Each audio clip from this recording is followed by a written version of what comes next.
বাংলাদেশ শিল্পকলা একাডেমি থেকে আজকে চলে এসেছি। আজকে চারুণী রোমের প্রতিষ্ঠাবার্ষিকী এবং হচ্ছে চেখব এবং চেখবকে নিয়ে নাটকের ১০০তম শো। হ্যালো এভরিওয়ান, আজকে আমাদের ১০০তম শো চারুণী রোমের চেখব এবং চেখবকে নিয়ে নাটকের, এবং হচ্ছে আজকে আমাদের ১৮তম প্রতিষ্ঠাবার্ষিকী। আমরা চলে এসেছি শিল্পকলার এক্সপেরিমেন্টাল হলের সামনে, এবং আমাদের সাথে আছে আমাদের প্রিয় ভাবি।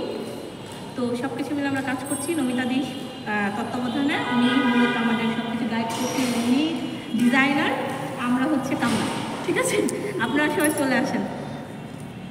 আজ আমি সরাসরি দোহার থেকে একদম রেডি হয়ে শাড়ি টাড়ি পরে গুছিয়ে চলে গেলাম। ও বাই দ্য ওয়ে, এই শাড়িটা কিন্তু আমার মায়ের শাড়ি, আমার মামা দিয়েছিল। শাড়িটা দেশের বাইরে থেকে আনা এবং খুবই কমফোর্টেবল। আমার তো প্রতিবার পরলেই ভীষণ ভালো লাগা কাজ করে। আর আমার মতো যারা আপনারা মায়ের শাড়ি পরে একটু ঢং করেন তারা জানাবেন।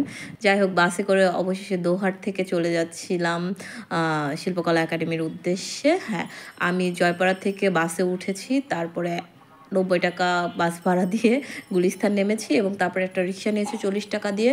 গুলিস্তান গোলাপশাহ মাজার থেকে ৪০ টাকা দিয়ে সরাসরি সেগুন বাগিচা। হ্যাঁ, একদম সেগুন বাগিচার গেটে নেমেছি। যেতে যেতে একটু ছুরি নিয়ে ঢং করছিলাম।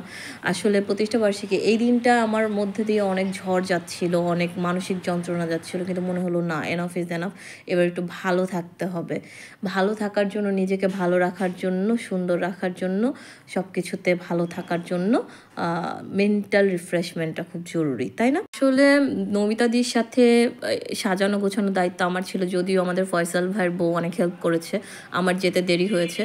আমার আসলে শো দেখার সৌভাগ্য হয়নি। শুধু তাই নয়, আমি আসলে কেক কাটা থেকে শুরু করে কোনো বক্তব্য কোনো কিছুই দেখতে পারিনি বা শুনতে পারিনি। আমি গেইটে থেকেই সাজিয়ে গুছিয়ে চলে আসছিলাম, কারণ আমার একটু ব্যক্তিগত জীবনে রাশ ছিল।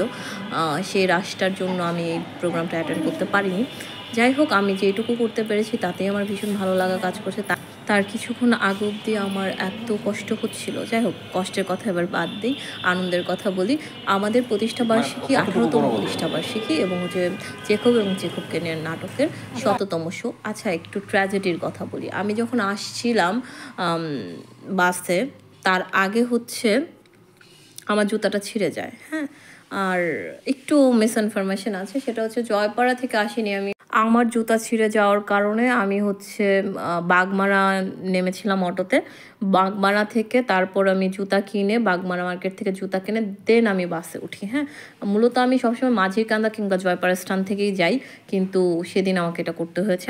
আমি ভুলে গেছিলাম কথাটা, ইনফরমেশনটা দিতে। পরবর্তীতে মিমার আমি একটু গান ছাড়া নাচের প্র্যাকটিস করছিলাম। মানে ভালো লাগা কাজ করছিল, মনে হচ্ছিল জীবন তো সুন্দর। আসলেই জীবন অসম্ভব রকমের সুন্দর।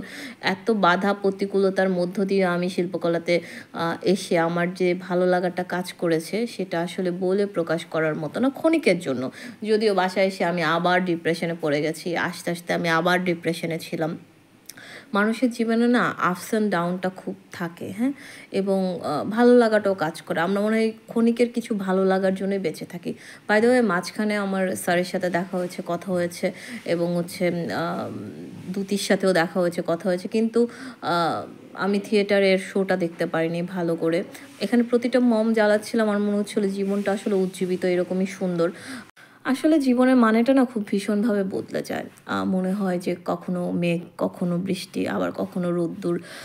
জীবনটা এমনই, আমাদের সবার জীবনে আপস অ্যান্ড ডাউন থাকে। আমাদের দলের অনেকে এসেছিলেন, নাসির ভাই এসেছিলেন, ওমর ফারুক ভাই এসেছিলেন, ফয়সাল ভাই এসেছিলেন, আমাদের ব্যাচটা মিম এসেছিল, আমাদের ব্যাচে অনেকে এসেছিলো, এছাড়াও আমাদের অগ্রজ যারা ছিলেন তারা এসেছেন। সবাইকে মিলিয়ে ভীষণ ভালো লাগা কাজ করছিল। একই সাথে খারাপ লাগাও কাজ করছিল যে আমি প্রোগ্রামটা থাকতে পারছি না, আমাকে চলে যেতে হবে। সবাই এত করে বলার পরও আমি থাকতে পারিনি। আসলে প্রত্যেকের জীবনে না কিছু লিমিটেশন থাকে। যাই হোক, আমার সব কিছু মিলে প্রদীপগুলা দিচ্ছিলাম এবং সব কিছু মিলে ভালো লাগছিল। শিল্পকলা একাডেমিতে আমি বহুবার এসেছি, বহু স্মৃতি এখানে জড়িত, কারণ আমি থিয়েটার ব্যাকগ্রাউন্ডের। আমি পালাকা থিয়েটারের সাথে ছিলাম, আরণ্যকের সাথে ছিলাম, এখন চারুণী রোম থিয়েটারের সাথে আছি। যাই হোক, পর্যায়ক্রমে থিয়েটার বদল হয়েছে, কিন্তু শিল্পকলা একাডেমিতে বদল হয়নি। সবাই ভালো থাকবেন, আমার জন্য দোয়া করবেন বেশি বেশি, আমি যাতে সুস্থ সুন্দর থাকতে পারি। ধন্যবাদ সবাইকে। চারুণী রোমের শোতে সাথে আছে কে? ইয়েস, সবাই চলে আসবেন, ভালো থাকবেন, এবং চারুণী রোমের জন্য অবশ্যই শুভকামনা করবেন।